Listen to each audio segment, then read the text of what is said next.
Chapter 1. The Fear of the Unseen Killer. This was the world of the 19th century, a time before we understood the unseen killer, the microbe. Injury was not the primary threat. It was the aftermath that paralyzed with fear. In this era, hospitals were places of great dedication and effort, yet they were often the very sources of catastrophe. The surgical wards were dimly lit. The air was thick with complex and unpleasant smells, and the wooden floors, porous and old, harbored invisible dangers. A surgeon might perform an operation with immense skill, yet within days the patient would be struck down not by the original injury, but by a quiet, consuming fever that began at the wound site. This was the dreaded hospitalism, the terrifying sequence of events that often followed a successful procedure, leading to widespread infection and death. The understanding of disease was rooted in miasmas, the theory that sickness was caused by bad smells or corrupted air. Therefore, people focused on cleansing the air, scrubbing visible dirt, and avoiding putrid odors. But the true enemy was microscopic, invisible, and carried silently on everything. The surgeon's reusable operating coat, the unwashed hands of the nurses, and most critically for our story, the very materials used to cover and protect the wound. The substances chosen to cover open skin were often chosen for convenience, not for cleanliness. Fragments of old linen, torn-up strips of worn-out fabric, or even natural materials like spiderwebs or moss were sometimes applied directly to the wound. These materials, however, were not inert. They were vectors. They introduced foreign particles, dust, and millions of unseen bacteria directly into the vulnerable open tissue. The cover was meant to soothe and protect, but instead, it became a continuous source of contamination. The wound, when exposed, was a quiet, open invitation to infection. The process of change was horrifyingly predictable. A few days of calm, followed by a spreading redness, a subtle rise in heat from the skin, and then the inevitable formation of pus, a thick yellow discharge that doctors believed was a natural part of the healing process, or laudable pus. They did not know that this discharge was, in fact, the active battlefield, the final, desperate struggle between the body and the overwhelming microbial army introduced by the very environment meant to save them. The great problem was the barrier. The world was contaminated, and the wound needed a perfectly sealed, clean, quiet barrier against the invasion. The materials available, heavy, coarse, non-absorbent, and always reused, were simply incapable of providing this. They were porous gates through which infection marched. The quiet suffering in those wards, the continuous fear of the fever that would surely follow the blade, was the immense, silent pressure demanding a solution. Humanity needed a material that was not just clean, but sterile. We needed a covering that was not a source of danger, but a quiet promise of peace for the vulnerable tissue beneath. The material had to be soft, easily woven, endlessly available, and, crucially, capable of withstanding a purifying fire.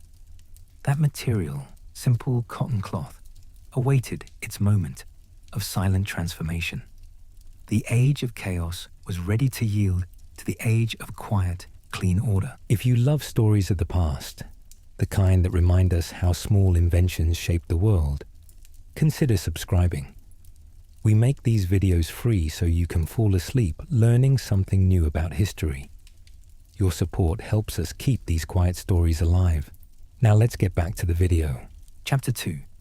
From linen rag to cotton fiber, the first quiet revolution in bandaging material was the shift from linen to cotton. Linen, derived from the tough fibers of the flax plant, had been the traditional fabric of healing for centuries. It was durable, easy to clean, and culturally familiar. However, linen possessed several disadvantages that made it incompatible with true antiseptic needs. Its fibers were relatively rough, and its ability to absorb liquid and wick moisture away from a wound was limited. Furthermore, its texture, though softened by washing, was never truly gentle enough for highly sensitive or burned skin. Cotton, by contrast, offered a profound leap in suitability for medical use. The cotton fiber, sourced from the fluffy, delicate bole of the cotton plant, was inherently softer and more pliable. This was the first key.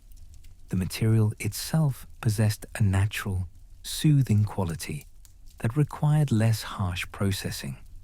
Its structural makeup, the short, crimped fibers, gave it immense capacity for absorption, a critical factor for managing fluids around a healing site.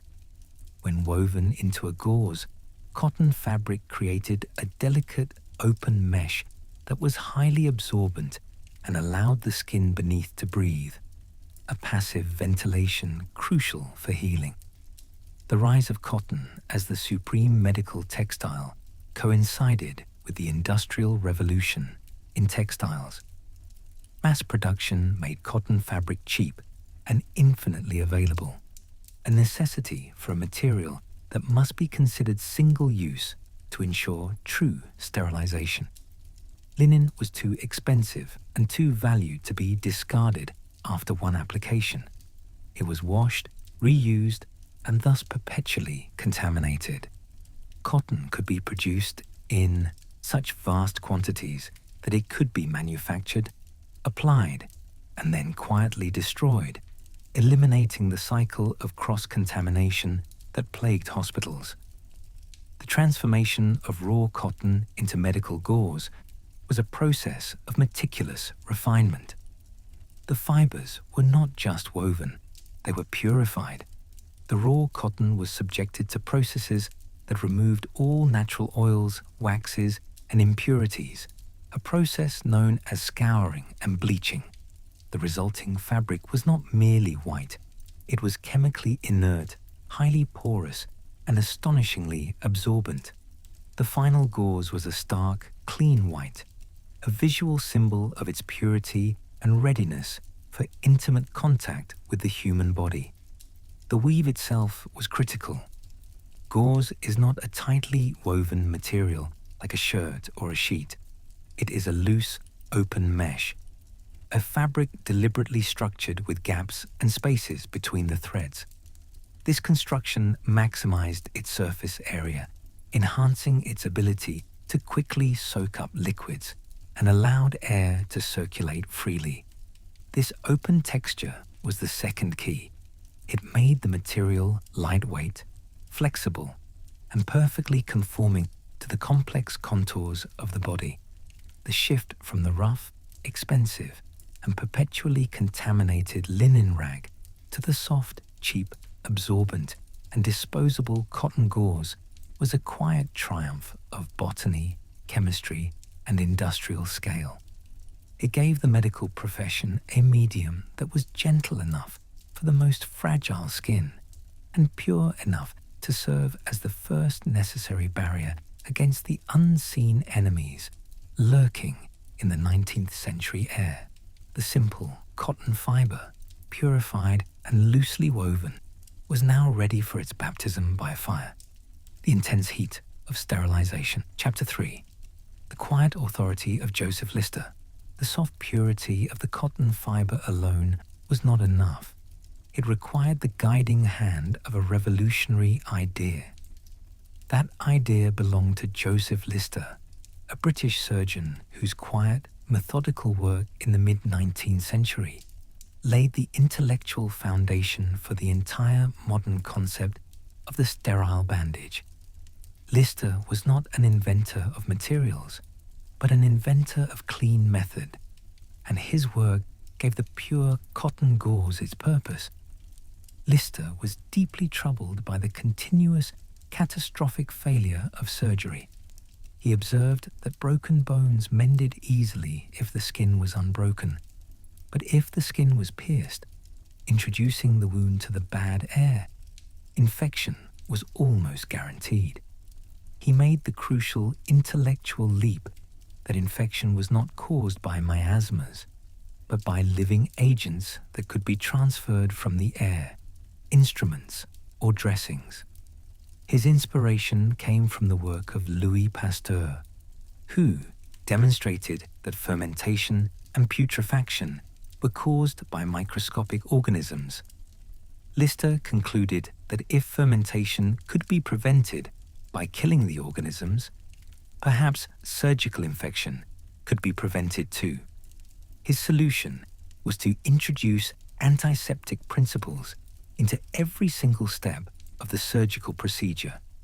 The agent he chose was carbolic acid, known for its ability to neutralize foul odors, and therefore, he reasoned, the microbial threat. This was the moment the bandage received its crucial third quality, sterilizing saturation.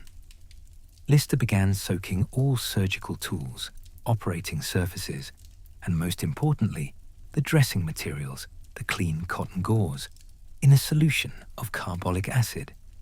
He even used a steam-powered sprayer to fill the operating room air with a gentle mist of the compound. The results were quietly astonishing. The rate of infection and subsequent death in his wards dropped dramatically. The wound that Lister dressed was no longer left to the chaotic mercy of the microbial world. It was sealed beneath a dressing that was actively hostile to bacteria. The carbolic-soaked cotton gauze became the quiet barrier and active guard against the unseen killer. This concept gave the cotton bandage its authority. It was no longer just a cover, it was a pharmacological delivery system. The loose, absorbent weave of the cotton was perfect for holding the carbolic acid solution and releasing it slowly and continuously onto the wound surface.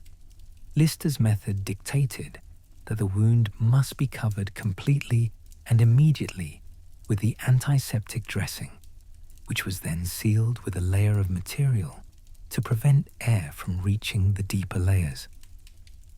Lister's work transformed the status of the bandage from a simple piece of fabric into a sophisticated, life-saving medical device.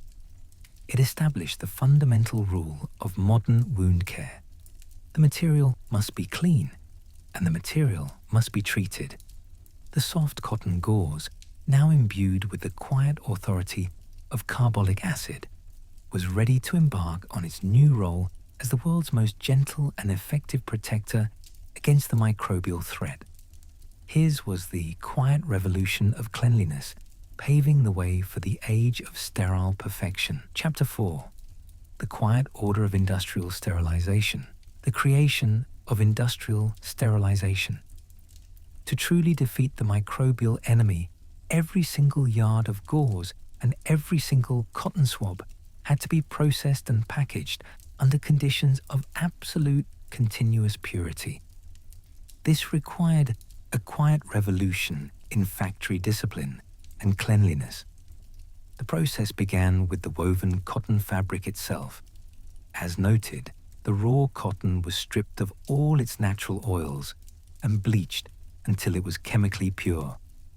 This purified cotton was then rolled into massive bolts of gauze. The challenge was preventing recontamination during the subsequent steps of cutting, folding, and packaging. The sheer scale of demand, driven by the success of antiseptic surgery, meant that thousands of yards had to be processed daily. The first major innovation was the adoption of steam sterilization, or autoclaving.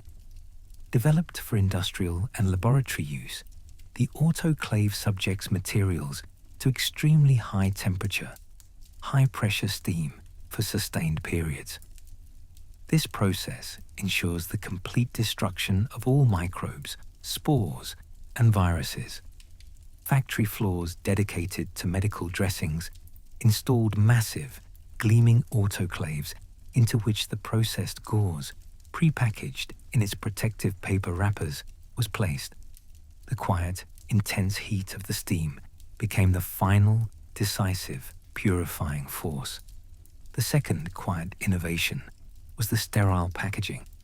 Once sterilized, the material had to remain untouched by the outside world. This led to the development of specialized, airtight packaging, often thick paper wraps, sealed glass jars, or later, waterproof plastic pouches. The packaging was designed to be opened only at the moment of application, ensuring that the sterile material within was protected from dust, air, and hands until the critical moment it touched the wound. The material was now guaranteed to be a quiet, perfect vacuum of purity. Factory workers handling the gauze were required to adhere to strict new disciplines: the wearing of caps, masks, and long, clean coats, rigorous hand washing, and meticulous segregation of clean and unclean areas. The work environment in a modern medical dressing factory became a quiet, rhythmic place of meticulous control, where speed was balanced by an unwavering commitment to purity. The continuous hiss of the steam, the dry whir of the cutting machines, and the constant supervision of the sterilization gauges defined this quiet, purposeful, industrial soundscape. This era of industrial sterilization transformed the bandage from a piece of treated cloth into a symbol of guaranteed safety. The package itself became the promise. When a sterile gauze pad was opened, the clinician was not simply trusting the fabric, they were trusting the entire, quiet, industrial process, the rigorous cleansing, the intense heat, and the airtight seal. This quiet order was the necessary infrastructure that finally allowed the soft cotton to become the effective, life-saving barrier Lister had envisioned. Chapter 5: The Quiet Heroes of the Battlefield. The true, defining test for the mass-produced, sterile cotton bandage arrived with the relentless demands of 20th century warfare. In the trenches and on the open battlefields, the bandage was transformed from a sterile covering in a pristine operating room to an essential, immediate tool for survival and stabilization. Here, far from the clean confines of the factory, the bandage proved its worth as a quiet hero. In the chaos of battle, infection was an even greater threat than the initial trauma. Wounds were contaminated by dirt, mud, and debris. The ability of the individual soldier or medic to immediately apply a sterile dressing was often the difference between life and agonizing death. This necessity drove the creation of the first aid field dressing, a pre-packaged, standardized unit of sterile gauze and bandage, sealed in a waterproof wrapper, designed to be carried by every combatant. The very simplicity of the field dressing was its quiet genius. It required no complex knowledge. It only required the immediate act of tearing open the seal and applying the soft, sterile fabric to the bleeding wound. It was a guaranteed, pure barrier delivered directly to the point of chaos. The softness of the cotton allowed it to conform to complex, irregular wounds, and its superior absorbency meant it could quickly manage severe bleeding.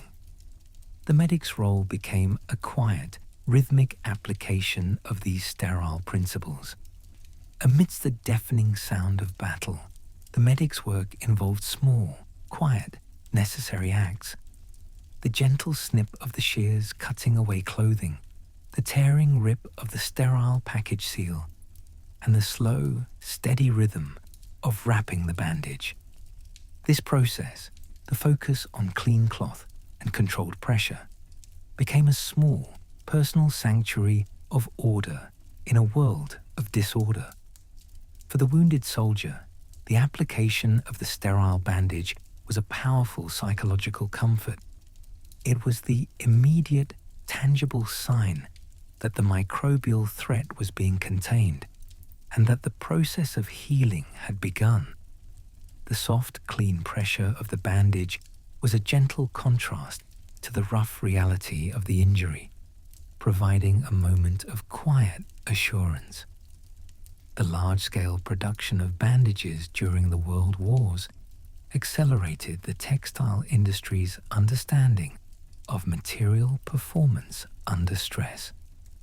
The demand was for tens of millions of individually packaged, guaranteed sterile units. This forced manufacturers to streamline sterilization processes, perfect the weaving of uniform gauze, and refine the packaging to withstand extreme environmental conditions, from the soaking damp of trenches to the dry heat of deserts. The quiet heroes of the battlefield were often the simplest things: the clean water in the canteen, the steady hand of the medic, and the meticulously folded, sterile cotton cloth that became the first, most crucial line of defense against the invisible enemy. The bandage, forged in the fires of industrial sterilization, proved its quiet, essential power in the face of the world's greatest trauma. Chapter 6: The Material Science of the Perfect Weave. The power of the gauze bandage lies not just in the material, cotton, or the process, sterilization, but in the deliberate imperfection of its weave. The material science behind medical gauze required engineers to design a fabric that was not tightly knit like cloth, but deliberately open and porous. This required an appreciation for the quiet effectiveness of space and structure. Gauze is typically identified by the number of threads per inch, TPI. Unlike fine shirting material, which might have a TPI of 200 or more, medical gauze is deliberately open, often ranging from 20 to 32 TPI. This openness is the source of its unique medical utility. 1. Enhanced absorbency. The low TPI creates vast networks of microscopic capillaries between the threads. These capillaries act like tiny straws, rapidly drawing liquid, blood, plasma, exudate, away from the wound site and holding it suspended within the fabric structure. This highly efficient wicking action keeps the wound surface drier, which is critical for preventing the proliferation of moisture-loving bacteria. The weave is a geometric sponge. 2. Air permeability. The large gaps in the weave ensure high air permeability. The material allows the skin beneath to breathe, preventing the wound environment from becoming excessively warm or humid, which would slow the natural healing process. The bandage creates a microclimate of quiet, controlled ventilation over the injury. 3. Conformability. The loose weave makes the fabric inherently flexible and pliable. Gauze can be easily stretched, twisted, and contoured to fit the intricate, irregular topography of the human body, around joints, fingers, and complex curves, without bunching or creating high-pressure points that could restrict blood flow. This conformability ensures that the protection is complete and gentle. The challenge for textile engineers was maintaining the strength of the fabric while deliberately creating this open structure. If the threads were too loose, the fabric would tear easily. If too tight, it would lose its absorbency. The solution was in the precision of the warp and weft, the vertical and horizontal threads, and the quality of the cotton fiber itself, which, when scoured, maintained its strength despite its delicacy. Manufacturing this material required quiet, high-speed looms that could handle the fine, high-tension thread without causing breakage, while maintaining the exact low-density weave count. The rhythmic clack-clack of these looms in the medical textile factories became the sound of continuous, reliable production, a manufacturing rhythm dedicated to the quiet preservation of life. The material science of gauze is a story of engineered softness and functional airiness.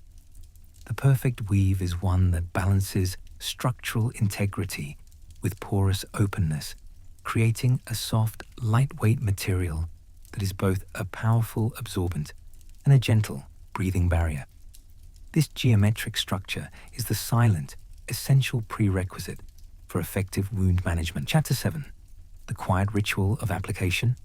The act of applying the bandage is the moment the material's quiet potential is transformed into active protection. This process is not a hurried task, but a quiet ritual of application, a ceremony of care that promotes both physical and psychological calm. The ritual begins with the opening of the sterile barrier. The outer packaging, paper, plastic, or tin, is carefully broken. The clinician focuses entirely on this moment, ensuring that the hands touch only the outside of the packaging until the sterile contents are presented. The rip of the seal is the sharp, single sound that breaks the silence of preparation, announcing the material's readiness. Next is the placement of the gauze. The soft, sterile cotton gauze is gently lifted and placed directly onto the cleansed wound. This contact is deliberate and slow. The material, with its engineered softness, immediately begins to conform to the contours of the injury.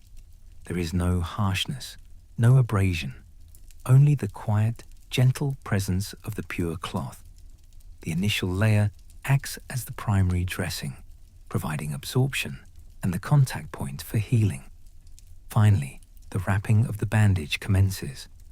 The bandage, often a continuous roll of woven or elasticized cotton, is unrolled with a slow, even tension. The wrapping is a rhythmic, continuous motion that requires patience and focus.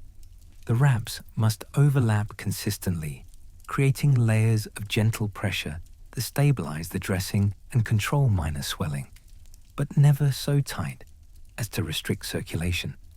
The motion is cyclical, round and round, building a secure, cushioned fortress around the vulnerable site.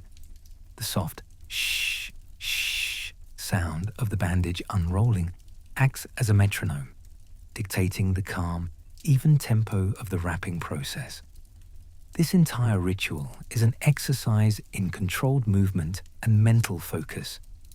The clinician or caregiver focuses on the gentle touch, the precise layering, and the evenness of the pressure. This physical act of meticulous care serves as a powerful psychological anchor for the injured person.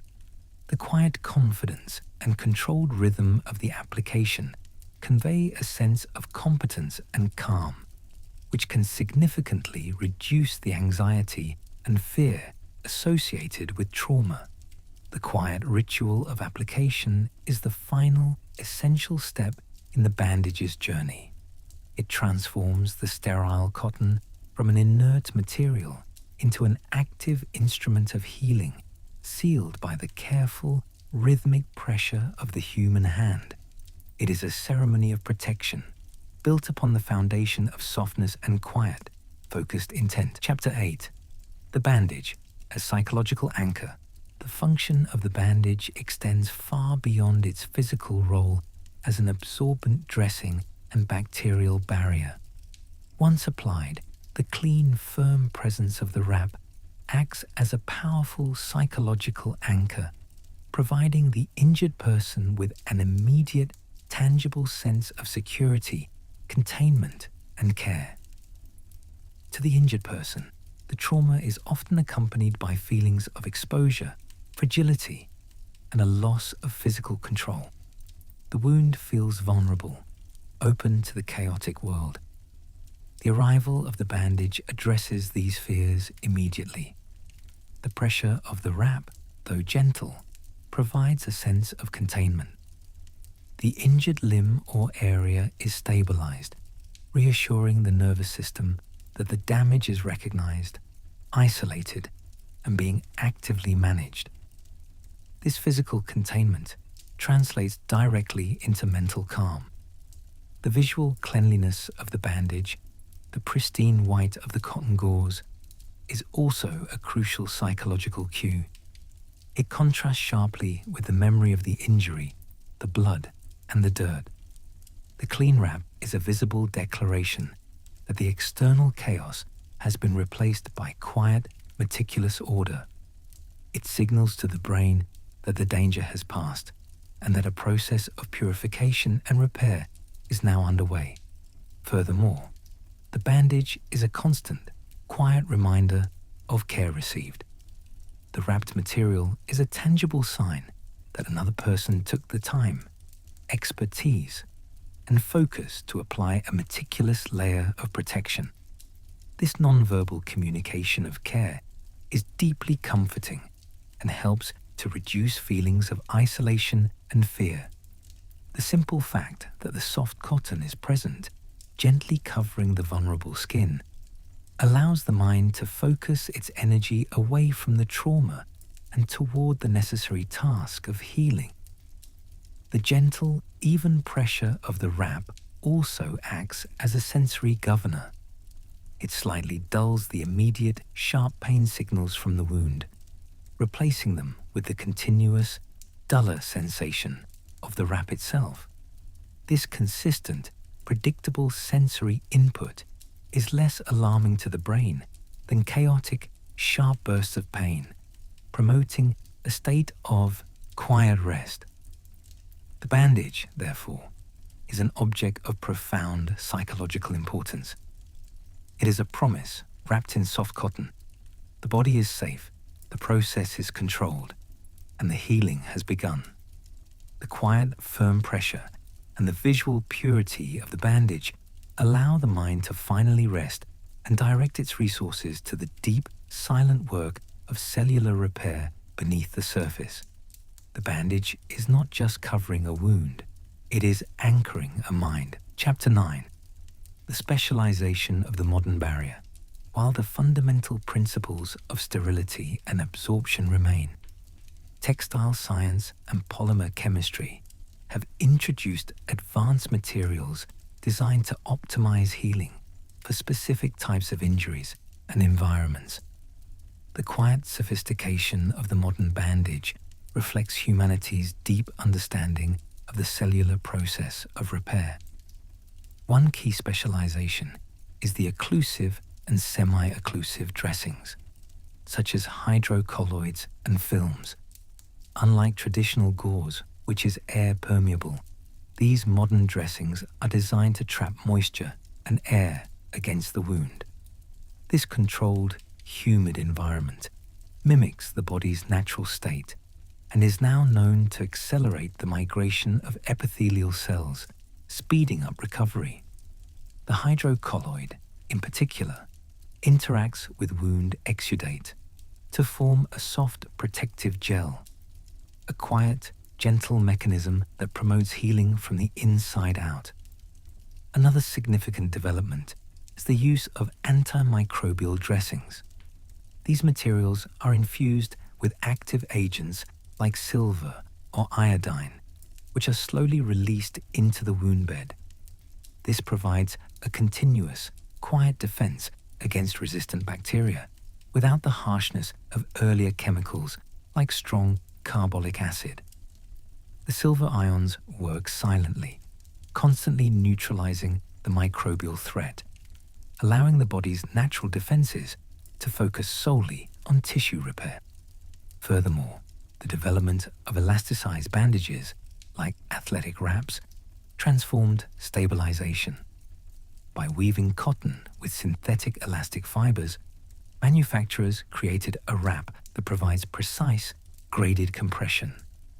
This is essential for managing swelling around sprains and stabilizing joints. while still maintaining the breathability of the cotton structure. The bandage becomes a quiet, temporary mechanical skeleton, supporting the body as it rebuilds strength.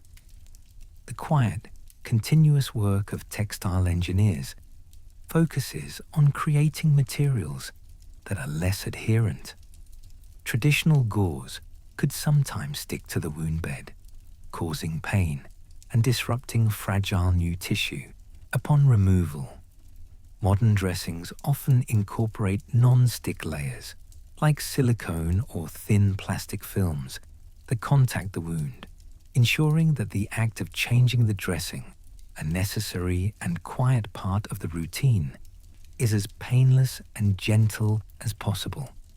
The modern barrier is a testament to quiet, patient scientific progress. It is a family of materials, from simple cotton mesh to complex polymer films, each designed to perform a specific, gentle function in the total process of healing. The final result is a world where the cloth that soothes the wound is no longer just a passive cover, but an active, intelligent, and specialized partner in the body's remarkable process of repair. Chapter 10. The quiet assurance of the white cloth. The story of the medical gauze and bandage is not a tale of a loud, singular invention, but a quiet, cumulative triumph of purity, structure, and rhythmic application. From the chaotic filth of the 19th century ward, through the decisive chemical order imposed by Lister, and into the geometric precision of the modern factory, the soft cotton gauze found its perfect purpose. It evolved from a dangerous rag into a life-saving barrier of absolute purity, guaranteed by the quiet power of high-pressure steam and airtight seals.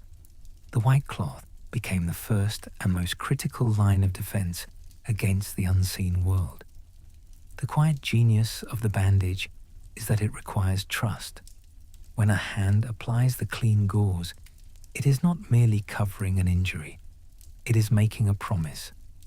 The promise that the material is free from contamination, that the pressure is even, and that the healing process, though internal and invisible, is being actively supported.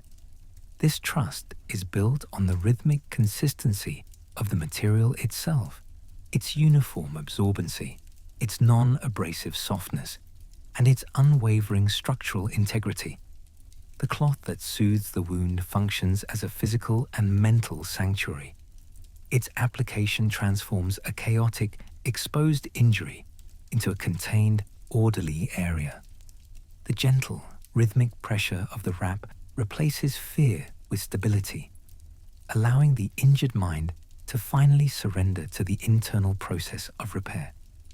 It is the material that enforces stillness, protects fragility, and allows the profound quiet work of cellular regeneration to occur unhindered. As we rest now, we can appreciate the immense significance of this simple white cloth.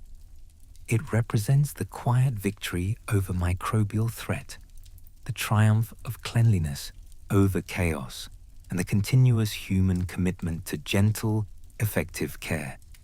The bandage is a masterpiece of textile engineering, an open, porous structure designed for maximum absorbency and breathability, a soft, flexible fortress that bends to the body's every contour.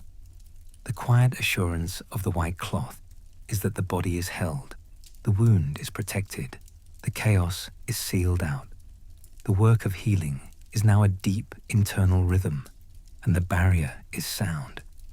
All that is required is patience, rest, and the quiet assurance of the soft, continuous presence of the cloth that soothes the wound.